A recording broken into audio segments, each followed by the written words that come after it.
Hey everyone, today I'm going to teach you how to add a music track to a finished recording in Audacity. Without any further ado, let's get started.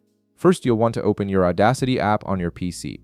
Once the application launches and you can see your workspace, direct your attention to the upper left corner of the screen. Click on File to reveal a drop-down menu with various options. Now hover your mouse over the option labeled Import. This will expand another menu showing different import choices. From this submenu, go ahead and select Audio. This option allows you to bring in external audio files from your computer into your current Audacity project. After clicking Audio, a file browser window will pop up on your screen. Take a moment to browse through your computer files and navigate to the location where your music or audio file is stored. Once you've located the file you want to add, click on it to select it, then click the Open button. This will import your chosen audio track directly into Audacity.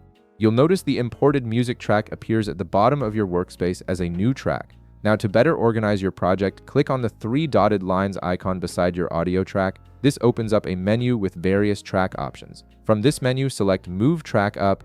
This action repositions your music track, making it easier to work with and align properly with your existing recording. Next, you'll want to adjust the timing of your music track. Hover your mouse over the clip at the blue line until you see the cursor change into a hand grab icon.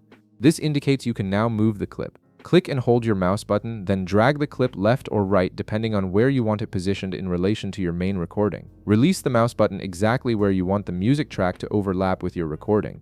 This gives you precise control over when the music starts playing in your project. Now here's an optional step that adds a professional touch to your audio. Click on the selection tool at the top of your screen. This tool allows you to highlight specific portions of your audio. Click and drag to select the part you want to modify. For example, you might want to select the end portion of your music track where you want it to fade out naturally. With your selection made, click on Effect in the top toolbar. This opens up a menu with various audio effects you can apply. Hover your mouse over the option labeled Fading, and from the submenu that appears, select Fade Out. This effect is particularly useful because it makes your audio gradually become quieter until it reaches complete silence, creating a smooth and professional ending instead of an abrupt stop. Finally, click the play button to test your work and hear how everything sounds together. You've now successfully added a music track to your finished recording in Audacity with a professional fade-out effect. If this video helped you out, be sure to leave a like, subscribe, and I'll see you in the next one.